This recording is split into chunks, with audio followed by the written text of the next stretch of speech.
It's Sunday and it's time for the North Carolina Vinyl Picker Show. And on this episode, we go to Record Store Day. And I went to two different stores while I was out running around. And I also got some stuff in the mail. And I'm also going to go ahead and show you 1984. Yes, 1984. The top 10 albums of 1984. So stay tuned for that at the end of the show. So here we go. So I started my day down in Hickory, North Carolina, and I went down to Far Out Records and Retro. Great shop. If you're in that area, please stop by and see them. They're a great bunch of guys. And they had a bunch of records on there for Record Store Day, and I got to get two of the records that I was looking for. He didn't have the other two. So I was able to pick up Stevie Nicks, and this is called The Lighthouse. And I also picked up Joni Mitchell's. This is the Hejira demos. So I was able to pick that up. And that was a really nice pickup. I'm going to be listening to that in just a minute, as soon as I get done with the show. So then I hightailed it all the way down to Charlotte. I went down to Charlotte. And yes, I went down to Charlotte. And while I was there, I went and I picked up this one here. The Phil Collins. Yeah, I've been looking for the Phil Collins and the Indescribable Din live from the board. So that was nice. And then I also picked up this one, Fragile. This is the outtakes from Fragile. So I picked up that one. And then also while I was there, I picked up Peter Frampton, Out of Control. This is a rare one to find. I've just about completed all my Peter Frampton records. Best of Alan Parsons Project Part 2. This was sealed. Peter Frampton. This album here is called Where I Should Be. This was a $5 record. Kansas, The Vinyl Confessions. These were all like between $5 and $6. Kansas, In the Spirit of Things. And Paul Simon Graceland. So I was able to pick these gems up while I was there picking up a few things for Record Store Day. And yeah, it was a good time. I got a few things in the mail. Got the promo of, you probably can see it there, Hero and Heroine. Looking forward to seeing that. Gentle Giant, Three Friends, UK. Got this in the mail. Excuse me. Julian Lennon, Velat. 12-inch. Picked this one up in the mail. Bonko's first album. And Shadowfax. Folk Songs for a Nuclear Village. This is the single off of that album. It's called The Firewalker. Not Rob Walker, but The Firewalker. So, busy. Picking all that stuff up. So let's get right to it. We've already burned up 4 minutes. So I'm going to go ahead and show you all that stuff and get it all out of the way. So that way there we can get right into the main entree here, so to speak. This one right here I want to talk about.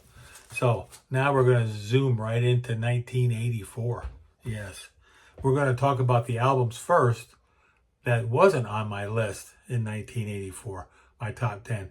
And this album here, the first one, this one here, I never even heard of in 1984, let alone heard to play it.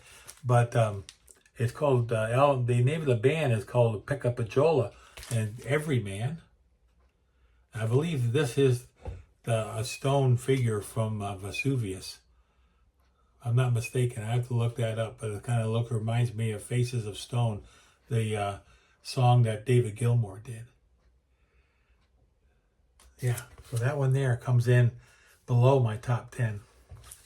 This one here is Sagrato, and this was Coração de Terra. This is a Brazilian progressive rock band, but I wasn't listening to these guys in '84. but these guys fall into 84. And so that's why they didn't come in the top 10. But this is just some stuff that I've been listening to since 1984.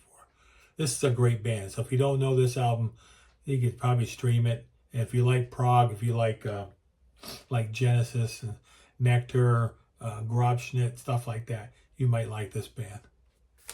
So Grotto. Special Effects. I know this is a band that my friend John turned me on to, and this is their first album, and this came out in 84. I'm sure John was listening to it. Didn't make my top 10 though. And I got one more.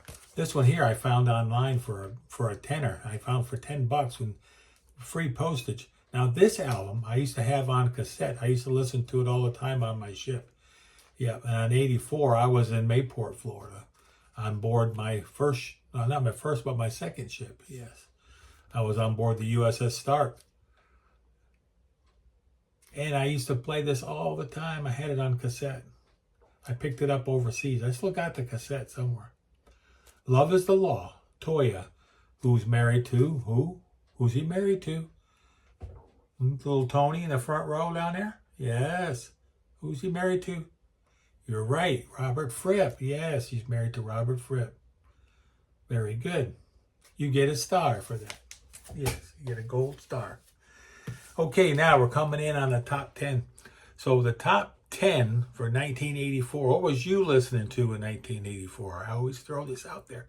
I've had some outstanding people making comments on what they were listening to in 84. But this is what the picker was listening to in 84. This is what Big Chief was listening to in 1984. So stay tuned. I'm going to tell you right now. Number 10, Michael Hedges. My friend John, again, told me he saw this guy live in New York City. Can you imagine? I never saw Michael Hedges live. Aerial Boundaries. Great album. What a freaking fantastic album.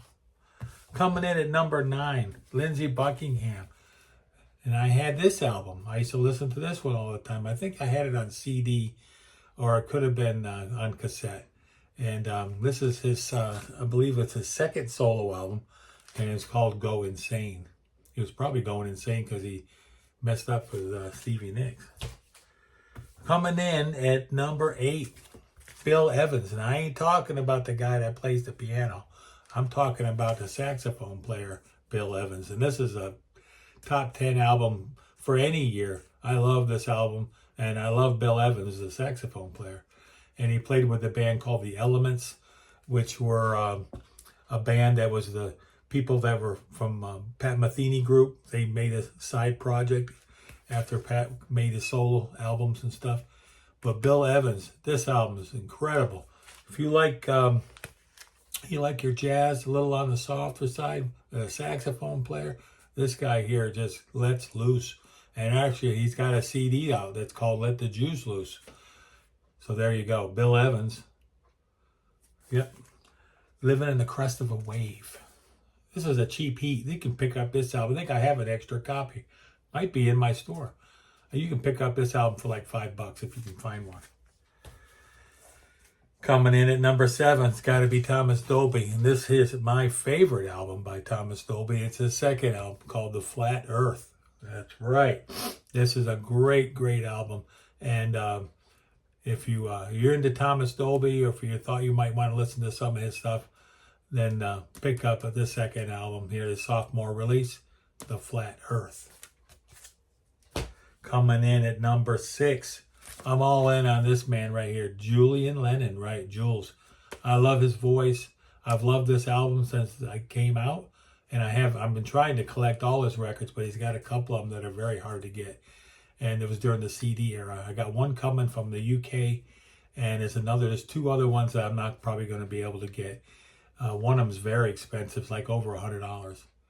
But yeah, I love Julian Lennon. I love his voice. I actually like him better than his father, as far as a Beatle goes. I prefer George Harrison or Paul McCartney over John. But with that said, I really like Julian Lennon. And this is his first album. Fantastic album. Halfway there. coming in at number 5. Yes, this man left Supertramp and he made this fantastic record. I know John would probably have this in his top 5 as well. He liked this album. In the Eye of the Storm, Roger Hodgkin, yes, keyboard player. I think he's a multi-instrumentalist. He played with Supertramp and he left after their album, Brother Where You Bound. And he made this solo album, and it's fantastic. And he made a series of albums. His next one is Hi Hi, it's called. That's really good too. And I'll probably be showing that one. But In the Eye of the Storm, coming in at number 5. Coming in at number 4, Pat Metheny, First Circle.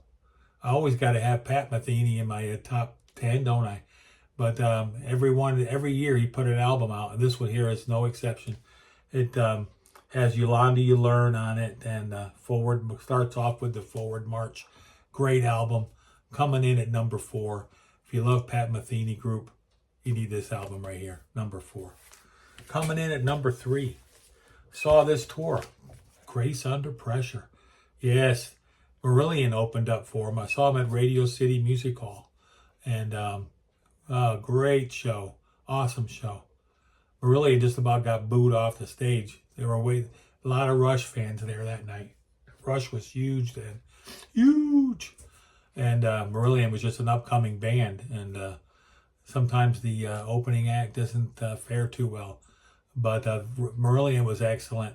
And then Rush was just awesome. Grace Under Pressure. Coming in at number 3.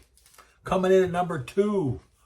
Yeah, Andy Latimer and Camel, Stationary Traveler.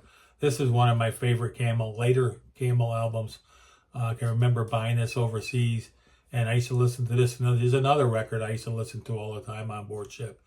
And yeah, Stationary Traveler is a great album. It's got Berlin on it, and Cloak and Dagger Man, Refugee.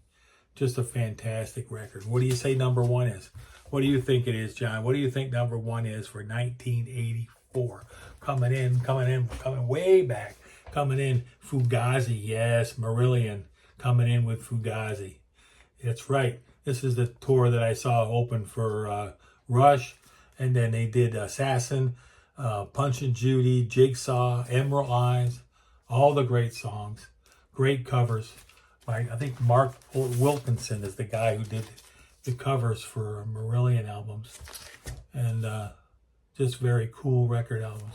So there's my top 10. What are your top 10 for 1984? Write it in the comment section down below. I love comments. I want to thank all my new subscribers. And I also want to thank all the people out there that take the time to sub me up and hit the bell. That way there you know what time the next North Carolina Vinyl Picker will be back. And I will be back on Wednesday. I got a special episode on Wednesday. I'm going to be coming up with that top 10 of 19. The top 10 of 2024. That's coming up real soon. So I've been working on it. I'm getting all my records ready to go. I've only probably bought 10 new records this year. I bought 200 or 300 used ones, but I probably bought only 10 new ones. And I got a couple more coming in the mail. I think Santa Claus is bringing me a couple. I think so. Yeah, I really do. So y'all be good out there. Support them troops if you can. And the North Carolina Vinyl Picker, I'll be back on Wednesday. So stay tuned for that. I'm going to try to get out there and bang them bushes and look around and try to find some stuff this week.